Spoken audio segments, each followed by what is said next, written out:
Bonjour, nous allons voir aujourd'hui la notion de câble coaxial, câble paire torsadé droit et croisé et la transmission full duplex. Pour commencer, donc nous allons ouvrir le fichier labo de deux stations XML. Donc nous avons ici deux stations qui sont raccordées. Alors on passe en mode Ethernet et là qu'est-ce qu'on voit? On voit que les voyants sont en rouge, donc il y a un problème. Donc on va voir c'est à cause de quoi. Donc on revient en mode conception, clic droit sur la carte réseau, configurer le câble. Par défaut, le câble est configuré en paire torsadé droit. Donc je dois changer le type de câble en paire torsadé croisé. Je mets OK. Je reviens en mode Ethernet. Et là, je trouve que c'est bon. Donc pour connecter deux stations qui sont de même nature, je dois utiliser le câble croisé. D'accord? Là, maintenant, si je fais je passe à ma simulation.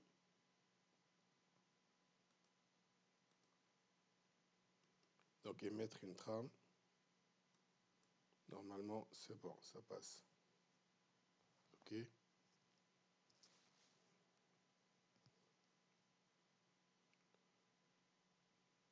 OK. Maintenant, je passe à une autre simulation pour voir la notion de la transmission full duplex. Donc, je reviens ici, toujours en mode Ethernet. Alors, je passe à simulation trame réelle. D'accord? Là, je décoche full duplex. Clic droit sur la carte réseau de ST1 et mettre une trame. Je laisse comme ça. Clic droit sur la station ST2 et mettre une trame. Je laisse comme ça. Donc là, je vais en fait effectuer deux types de tests. D'abord, je vais émettre les deux trames en même temps et je vais voir ce qui va se passer. Donc je clique OK ici, OK ici. Et là, qu'est-ce que je vois? Donc, il n'y a pas de collision. Les deux stations émettent simultanément euh, et il n'y a pas de collision. Pourquoi? Parce que l'émission et la réception se font sur deux câbles différents. Donc là, je peux refaire la simulation pour voir.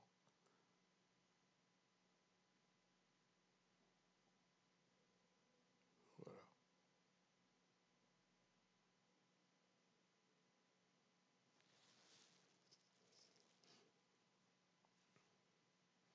Donc, conclusion, il n'y a pas de collision sur le câble paire torsadé.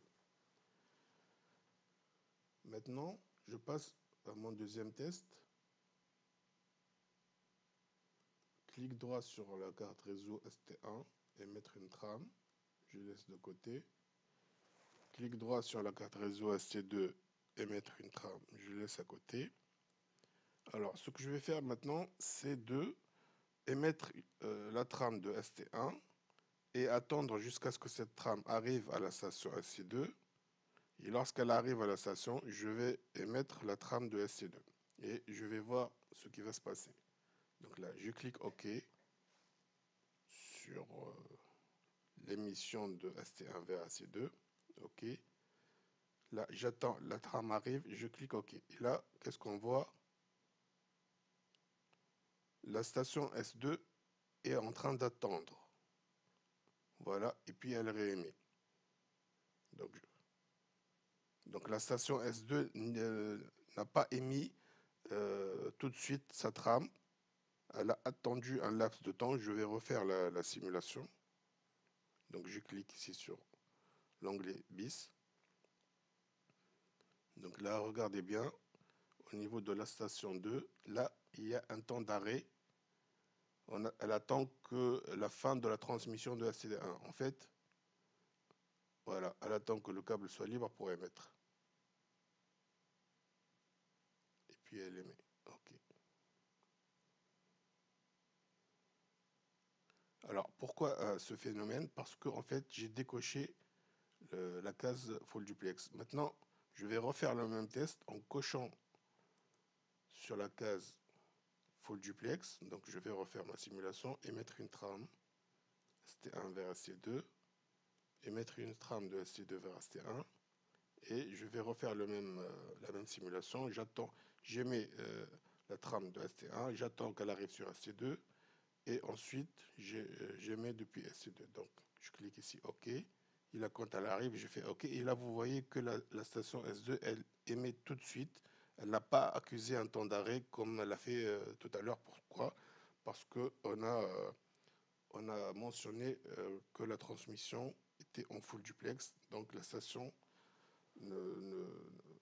n'attend pas que le câble soit libre pour émettre. Donc, elle sait qu'elle est en mode transmission full duplex. Et là, elle émet tout de suite sans attendre. D'accord?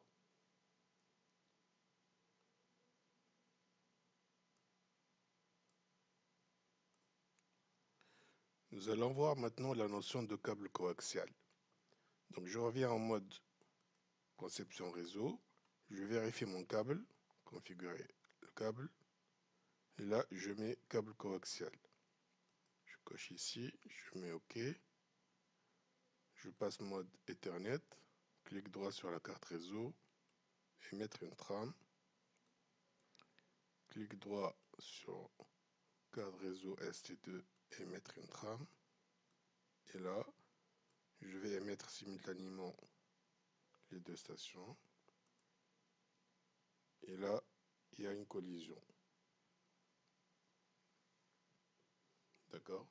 Donc c'est normal. Pourquoi? Parce qu'il y a un seul fil d'émission et de réception, contrairement au câble paire torsadé qui a en fait deux paires de fils et qui fait que on a évité le phénomène de collision au niveau de la paire torsadée.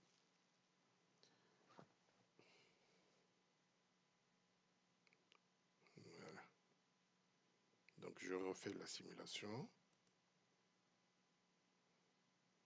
Donc là, quand j'ai mis en même temps, il y a un problème de collision parce que on fait l'émission et la réception sur le même câble.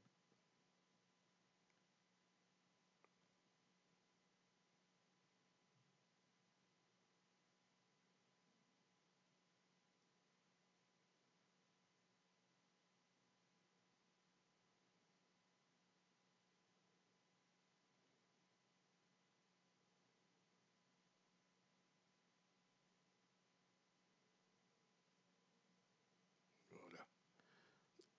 Merci pour votre attention et à la prochaine fois. Au revoir.